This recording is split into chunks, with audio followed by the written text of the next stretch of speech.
Buenas tardes, nosotros somos el grupo número 5 y venimos a exponer nuestro tema, que sería biomecánica ventilatoria, espirometría.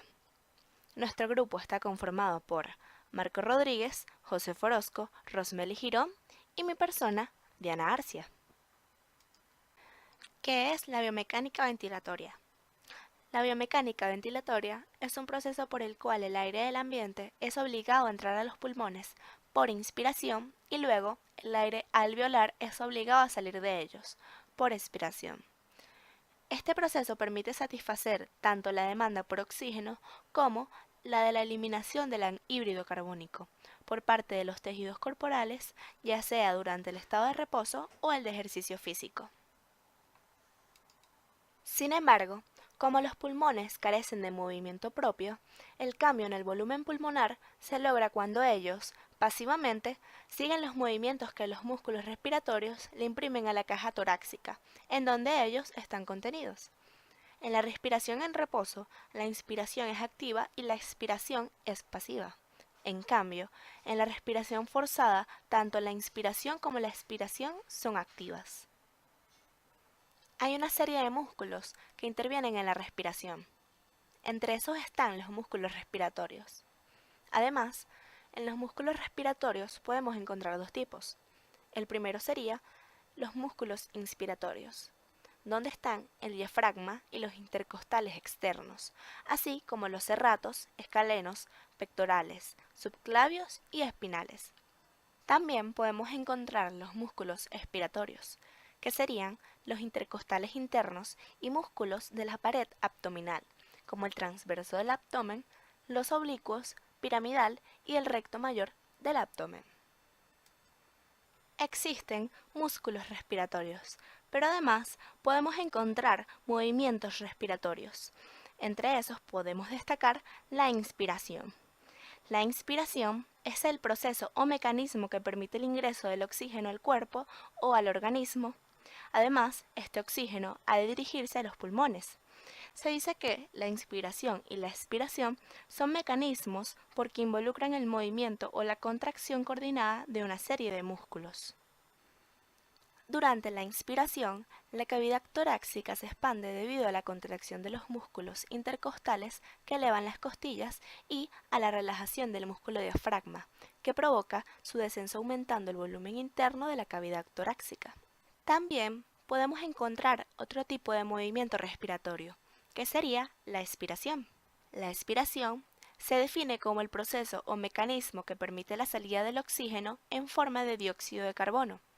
En la expiración o exhalación, los músculos y partes contraídas en la inspiración vuelven a su posición normal, permitiendo la salida del aire, de mucosidad o de partículas que ingresan a nuestro organismo cuando inhalamos. Durante la expiración, la cavidad torácica vuelve a su posición normal de reposo, debido a la relajación de los músculos intercostales que hacen descender las costillas y a la contracción del diafragma que provoca su ascenso, disminuyendo el volumen interno de la cavidad torácica. Existen 4 presiones en el aparato respiratorio que han de ser consideradas a la hora de analizar los movimientos respiratorios. Está la presión bucal o atmosférica, que corresponde a la del aire en la atmósfera, la presión alveolar o intrapulmonar, que es la presión del aire contenido en los alveolos, la presión pleural o intrapleural, que es la presión que se mide entre las dos hojas de la pleura. Debido a las propiedades elásticas del pulmón y tórax que traccionan en sentidos opuestos, el pulmón hacia adentro y el tórax hacia afuera, se genera una presión intrapleural negativa. También está la presión transpulmonar, que es una de las presiones transmurales que puede medirse en el aparato respiratorio. Corresponde a la diferencia entre la presión alveolar menos la presión pleural. Todas estas presiones se modifican a lo largo del ciclo respiratorio. Los pulmones como órgano de intercambio. El intercambio gaseoso se produce en los alvéolos pulmonares. Los alvéolos son sacos de aire en los pulmones que en ellos el oxígeno y el dióxido de carbono son intercambios en la sangre, expulsando dióxido de carbono y absorbiendo oxígeno. Los gases comúnmente involucrados son el oxígeno, nitrógeno y dióxido de carbono. Cada gas se comporta en la mezcla como si estuviera solo, ejerciendo presión en las paredes del sistema respiratorio. La presión es causada por el impacto del movimiento de las moléculas sobre la superficie del sistema y la presión total ejercida por la mezcla es la sumatoria de las presiones de los gases que componen la mezcla respirada. A continuación les voy a hablar sobre la espirometría. La espirometría es una prueba que permite conocer el estado de los pulmones de la persona. No es más que una técnica de exploración de la función respiratoria que mide los flujos y los volúmenes respiratorios útiles para el diagnóstico y el seguimiento de patologías respiratorias. La prueba determina la cantidad y velocidad de aire que una persona puede tomar y exhalar de los pulmones. Con una prueba de espirometría, un médico puede determinar si hay un deterioro de la vía aérea que está afectando la respiración del paciente. También puede ayudar a determinar si el medicamento puede potencialmente ayudar al paciente a respirar mejor. Además de ser útiles en el diagnóstico de asma, puede ayudar a la detención de enfermedades pulmonares obstructivas crónicas y otros trastornos que pueden causar dificultades respiratorias e indicar la fase de la enfermedad. La espirometría es una prueba segura, aunque puede sentir falta de aliento y mareo después de realizarlo, debido a que requiere un poco de esfuerzo. Hay dos tipos de espirometría, simple y forzada. La espirometría simple consiste en que la persona respire lentamente, primero con normalidad, luego tendrá que agarrar y soltar todo el aire que pueda. Así se mide el volumen de aire que entra y sale de los pulmones. En cambio, la espirometría forzada consiste en que la persona agarre todo el aire que pueda y después lo suelte bruscamente hasta que no pueda expulsar más. La espirometría simple determina lo siguiente: el volumen corriente, que es la cantidad de aire que se moviliza, el volumen de reserva inspiratoria, que es la diferencia entre el máximo volumen que pueda inspirarse, el volumen residual, que es la cantidad de aire que queda en los pulmones tras una respiración máxima, el volumen de reserva expiratoria, que es la diferencia entre el máximo volumen que pueda expirarse en una respiración normal y una respiración máxima. También tenemos la capacidad inspiratoria, que es la cantidad de aire que puede inspirarse después de una expiración normal. La capacidad vital, que es la capacidad de aire que se moviliza en una inspiración o expiración. La capacidad residual funcional es la cantidad de aire que queda en los pulmones tras una respiración normal y que incluye el volumen residual y el volumen de reserva expiratoria. También tenemos la capacidad pulmonar total, que es la cantidad de aire que puede llegar a contener los pulmones. La espirometría forzada es la técnica más útil y habitualmente empleada, ya que además del cálculo de volúmenes estáticos nos aporta información sobre su relación con el tiempo. La mecánica de la expiración forzada es muy distinta de la simple, ya que es un proceso mucho más pasivo y dependiente de las fuerzas elásticas del pulmón, mientras que aquella es eminentemente activa y dependiente de las fuerzas producidas por la pared torácica.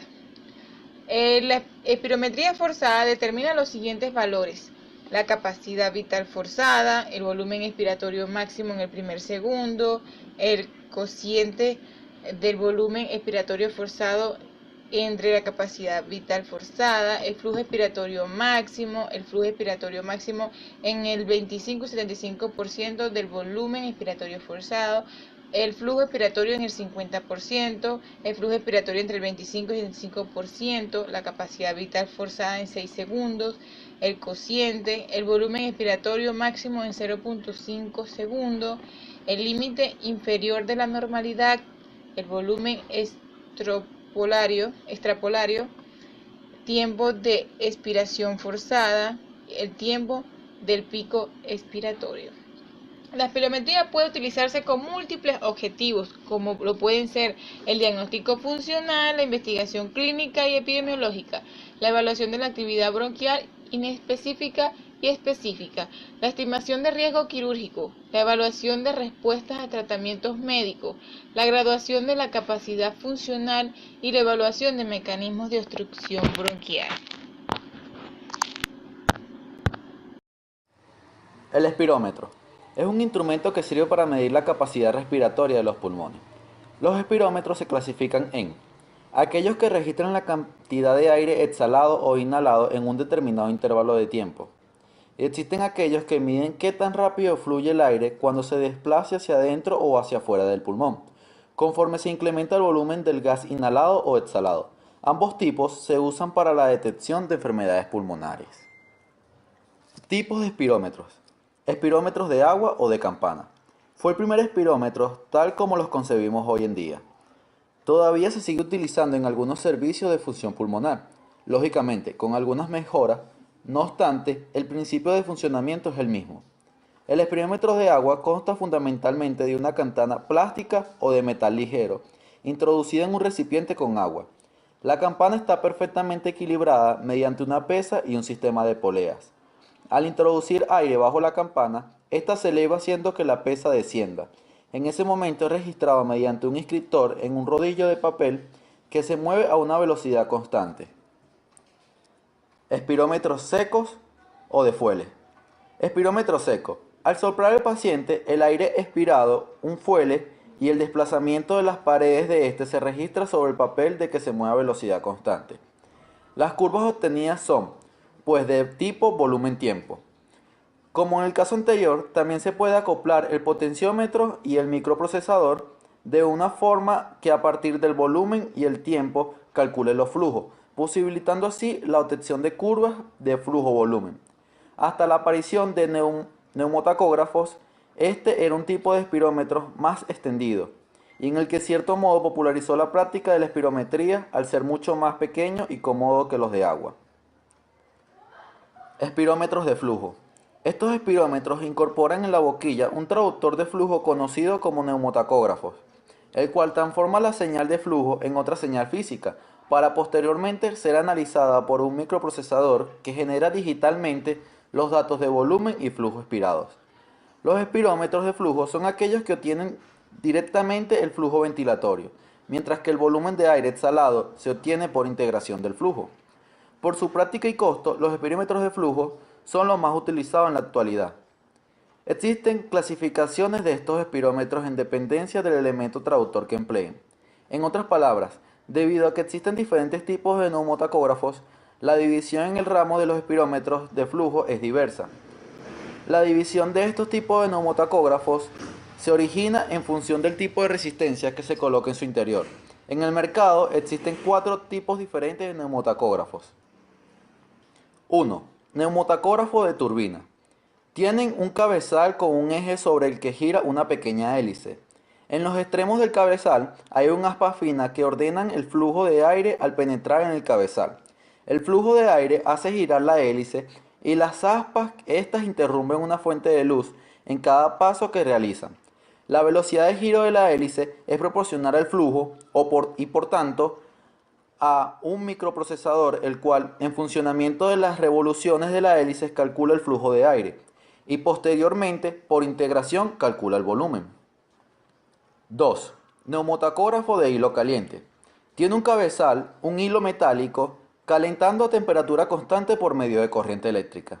Al pasar el flujo de aire se enfría el hilo. Para mantener la temperatura del hilo constante, el circuito debe suministrar más corriente eléctrica. Por tanto, la corriente consumida es directamente proporcional al flujo de aire, pues mientras más flujo, mayor será el enfriamiento del hilo metálico. 3. Neumotacógrafos ultrasónicos.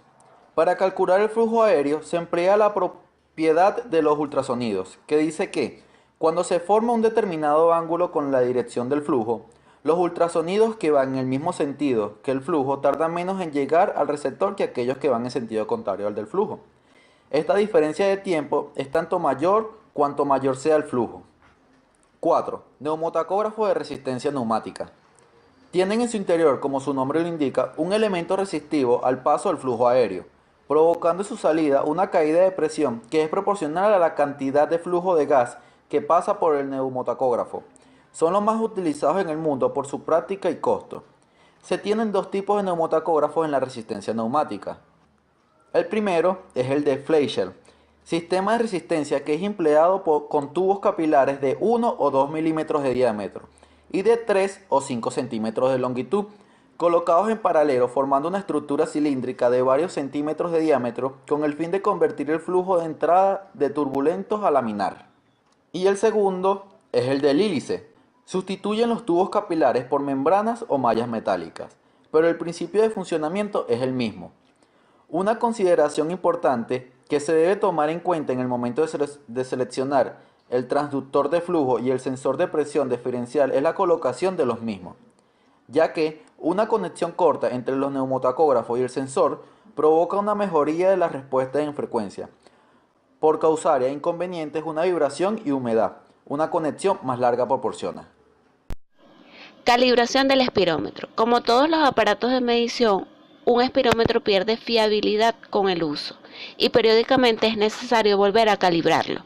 Para saber que sus mediciones son acertadas, se recomienda calibrarlo al menos cada día que se vaya a realizar la espirometría. La maniobra concreta para la calibración depende de cada espirómetro y viene indicada en el manual de instrucciones. Normalmente es sencilla y no requiere más de 5 minutos. Partes del espirómetro. El espirómetro consta de varias partes: monitor, teclado, pinzas nasales, boquilla. Método de calibración. Calibración estática, calibración dinámica, calibración de la velocidad de registro, control de ausencia de fugas en el circuito espirométrico, control periódico perfecto, funcionamiento del software. Mantenimiento del espirómetro. El mantenimiento se llevará a cabo de acuerdo con las instrucciones proporcionadas por el fabricante del equipo. Es recomendable llevar un libro de registro donde se recojan tanto los cambios en las calibraciones diarias como en los ajustes o reparaciones efectuadas. Errores frecuentes en la realización de una espirometría. La inhalación submáxima causa subregistro de los resultados verdaderos de la espirometría. Volumen excesivo extrapolado. Un titubeo leve al soplar antes del soplido inicial. Soplido submáximo. Un soplido inicial pobre afecta los resultados de la espirometría realizados al principio de la maniobra. Tos en el primer segundo. Toser en el primer segundo puede afectar la medición del volumen expiratorio, mientras que toser después del primer segundo no afectará la medición de la capacidad vital, a menos que el sujeto deje de soplar antes de tiempo. Terminación anticipada. Los sujetos que no exhalan completamente reportan resultados falsos de espirometría. Esfuerzo variable. El flujo de aire exhalado varía sustancialmente si el esfuerzo es variable, sobre todo durante los primeros 2-3 segundos de la maniobra. El cese de flujo de aire, cierre de la glotis o contención de la respiración. El flujo de aire durante la exhalación puede de repente cesar antes que los pulmones estén completamente vacíos. Boquilla parcialmente obstruida. La velocidad de aire exhalado se reduce si la boquilla está parcialmente bloqueada por la lengua, los dientes o una mordedura fuerte que deforme la forma de la boquilla. Fugas.